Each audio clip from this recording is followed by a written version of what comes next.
Brought to you by KR Mangalam University. We provide you the platform to turn your dreams into reality. Give wings to your aspirations with KR Mangalam University.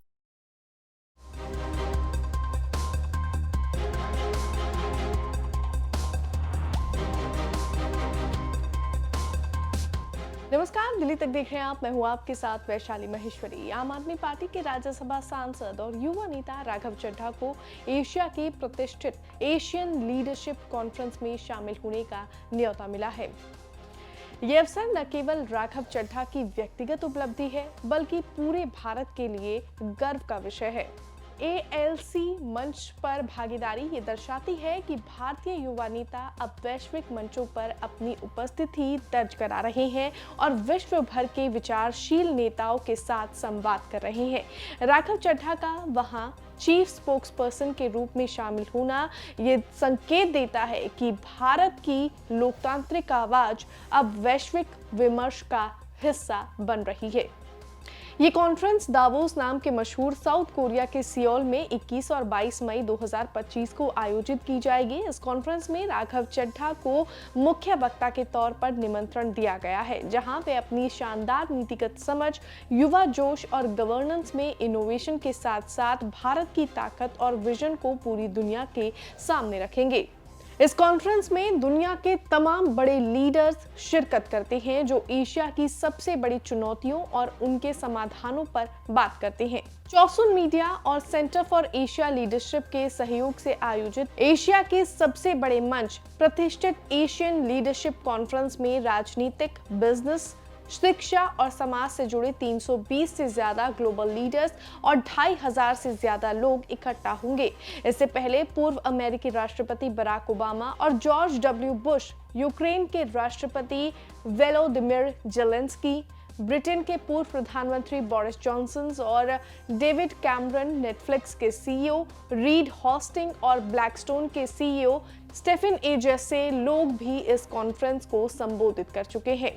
वहीं इस बार सांसद Raghav Chadha, Britain के पूर्व प्रधानमंत्री Rishi Sunak, Asia Foundation की president Laurel A Miller, Australia के पूर्व प्रधानमंत्री टोनी एबॉट, मिलिकन इंस्टीट्यूट की vice president Lara Lacey, America के पूर्व विदेश मंत्री माइक पोम्पियो, रैंड के इकोनॉमिक स्ट्रेटेजिक यूनिट के director Daniel Engel, Harvard Center for Public Leadership के फाउंडर डीन विलियमसन और Canada International Scientific Exchange Program की डायरेक्टर शाना नोवोक जैसे बड़े नेताओं के साथ मंच साझा करेंगे।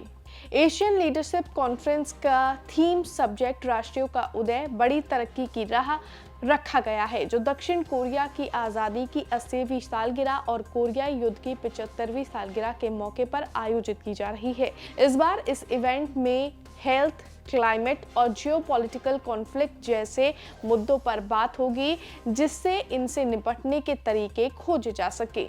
इस कॉन्फ्रेंस में सांसद Raghav Chadha new political leadership, Asia में गवर्नेंस को बदलने, युवा लीडर अपनी बात रखेंगे। वे बताएंगे कि कैसे 33 साल की उम्र में राघव चड्ढा राज्यसभा के सबसे युवा सांसद बने, कम उम्र में अपनी राजनीतिक सफर और सफलताओं के अलावा गवर्नेंस पॉलिसी में अपनी समझ को लेकर वे अपने विचार दुनिया के साथ साझा करेंगे। इसके अलावा राघव चड्ढा हेल्थ, क्लाइमेट और कॉन्फ्लिक्ट के दौर में कैसे देशों को क्राइसिस से बचाया जाए, इस विषय पर भी अपने विचार साझा करेंगे, जिनमें वे बताएंगे कि कैसे दिल्ली में आम आदमी पार्टी सरकार में रहते हुए मोहल्ला क्लिनिक जैसे प्रोजेक्ट के जरिए हेल्थ सर्विसेज को बेहतर किया गया, जिसका कोविड-19 के दौरान बड़ा फायदा हुआ। इस कॉन्फ्रेंस में शामिल होने को लेकर सांसद राघव चड्ढा ने कहा कि ग्लोबल लीडर्स के बीच भारत और उसके युवाओं के प्रतिनिधि के तौर पर शामिल होना मेरे लिए गर्व की बात है।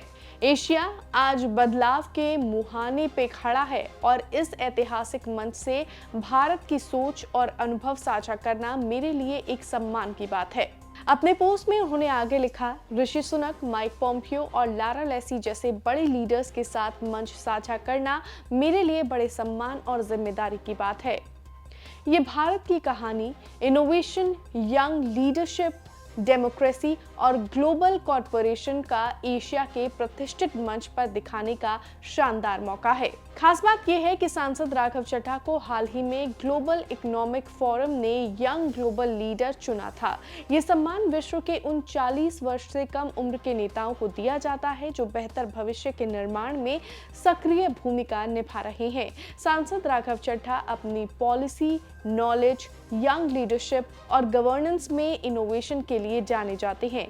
दिल्ली सरकार में रहते हुए उन्होंने हेल्थ, पानी और फाइनेंस जैसे क्षेत्रों में बड़े सुधार भी किए हैं। बहरहाल हमारी इस खबर में बस इतना ही, लेकिन वीडियो में दी गई जानकारी आपको कैसी लगी कमेंट्स में जरूर बताएं। मुझे दीजिए इजाजत और दिल्ली से जुड़ी हुई तमाम खबरों के लिए आप देखते रहिए दिल्ली तक।